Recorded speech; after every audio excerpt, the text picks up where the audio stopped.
The soft hum of chatter and the clinking of coffee cups filled the cozy downtown cafe, blending with the faint rhythm of rain tapping against the window panes. Outside, the city blurred beneath the drizzle, headlights gliding like slow-moving stars across the wet asphalt. Inside, the warmth of roasted beans and quiet conversation wrapped the space in a comforting haze. At a small table near the window sat Emma Hayes, a woman whose smile didn't quite reach her eyes. Her hair was curled softly around her shoulders, her makeup delicately done, the pale blue dress she wore chosen with care. But what drew the most eyes wasn't her beauty, it was the wheelchair she sat in, sleek and silent, an unspoken part of her life that few dared to acknowledge aloud. She had arrived early, too nervous to be fashionably late. Her first date in 3 years. 3 long years since the accident, since the world had split between what she used to be and what she had become. Her hands rested in her lap, fingers intertwined, as her gaze flicked from the empty chair across the table to the clock on the wall. 5 minutes late, 10:20. She checked her phone again, scrolling through her messages, reading and rereading Daniel's last text. "Can't wait to finally meet you, Emma. You sound amazing." Those words had lifted her in ways she didn't want to admit.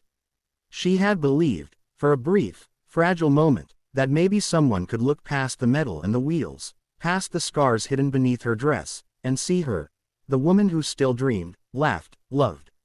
But now it was 40 minutes past the meeting time, and that chair remained empty.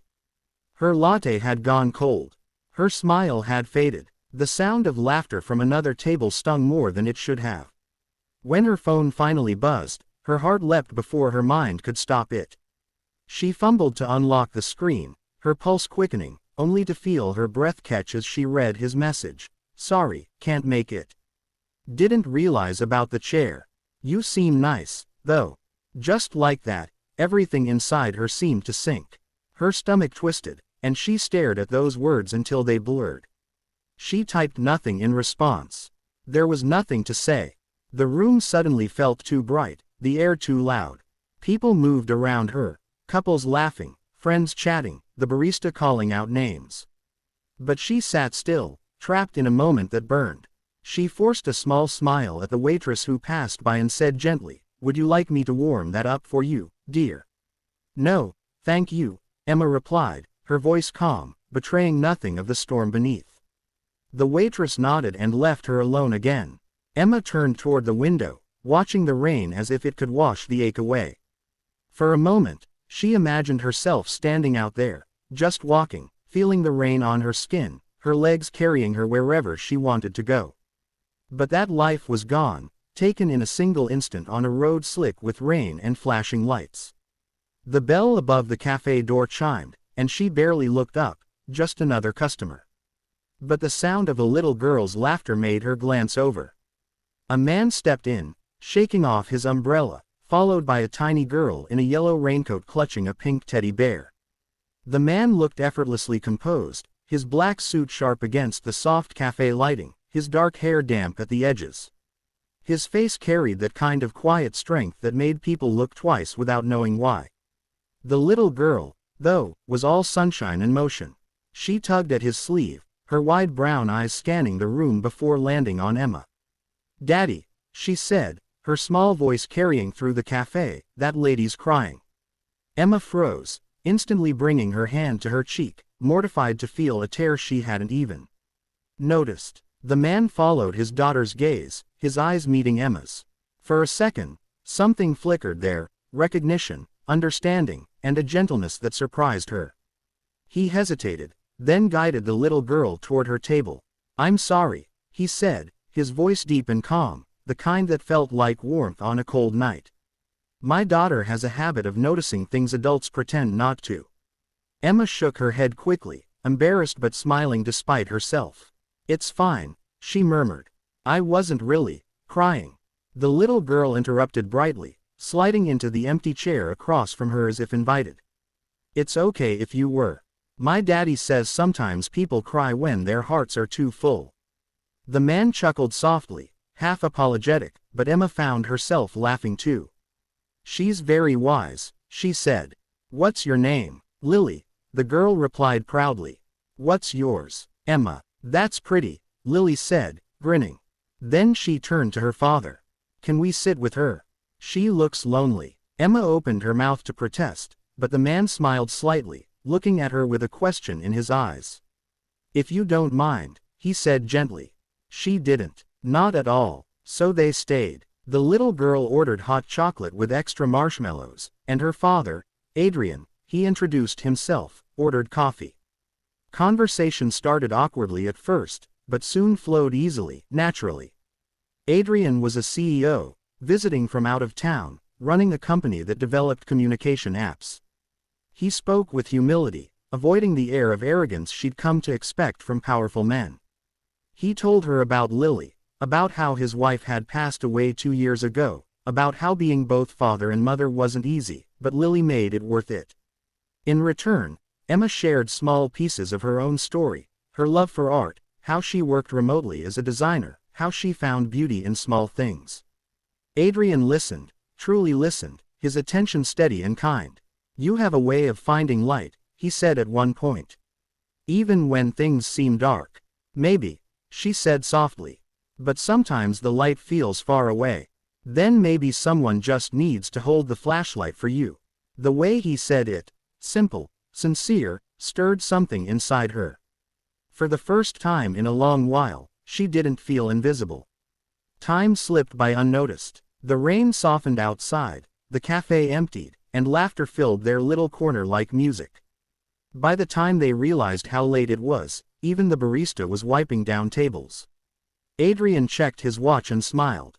It's past bedtime for someone, he teased, nodding toward Lily, whose head was now resting on her teddy bear. Emma smiled. She's sweet, she said quietly. You're lucky. He looked at his daughter, his expression softening.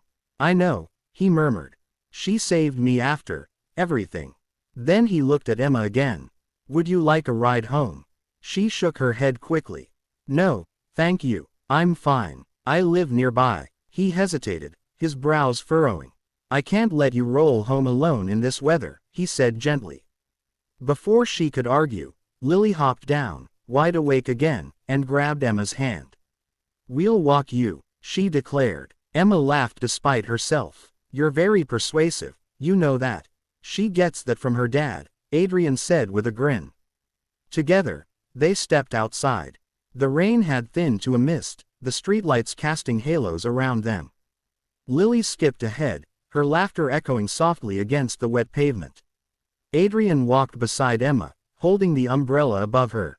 For a long moment, they didn't speak. The city was quiet, the world holding its breath. Emma, he said finally, whoever didn't show up tonight made the biggest mistake of his life. She looked at him, startled. You don't even know me.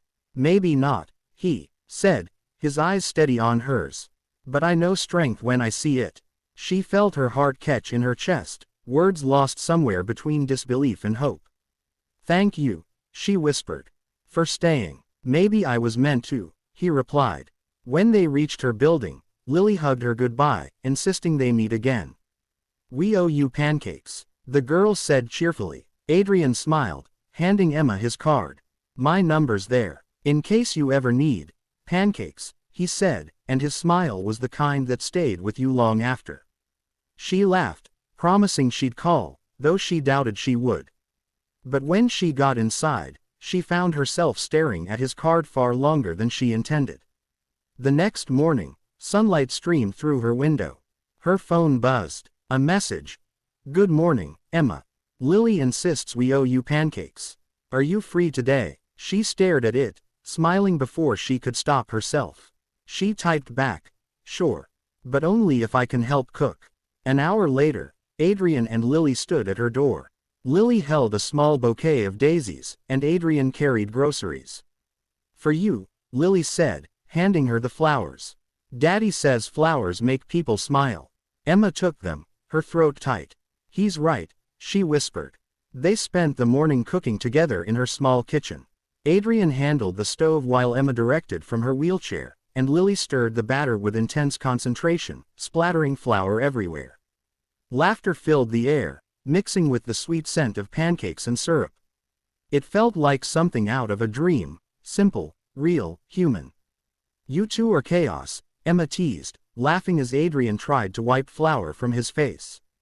Beautiful chaos, he corrected, grinning. When they finally sat down to eat, Lily chattered about school, her favorite cartoons, and how she wanted Emma to come watch the fireworks with them next week.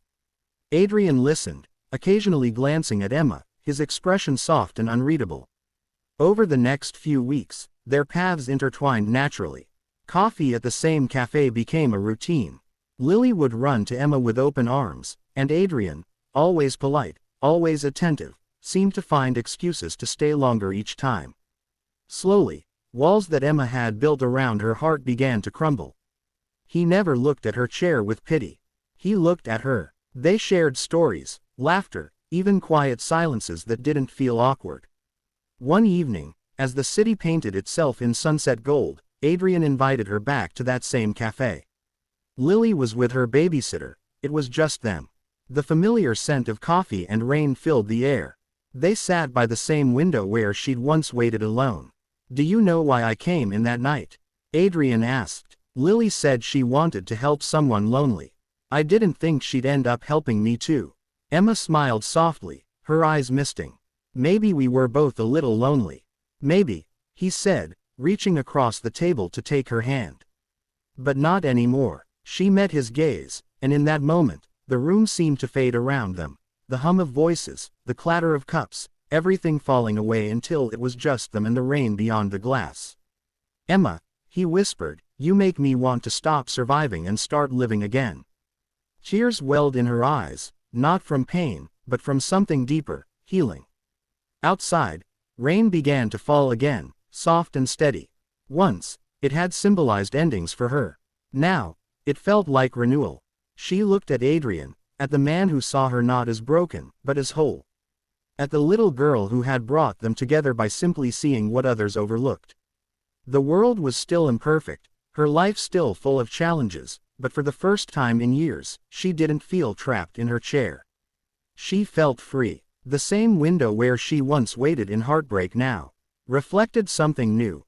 A woman smiling with her whole heart, a man whose kindness had mended invisible wounds, and the gentle certainty that love, real love, wasn't about walking beside someone, but about never letting them feel left behind. And as the rain whispered softly against the glass, Emma realized something she had long forgotten. She was exactly where she was meant to be.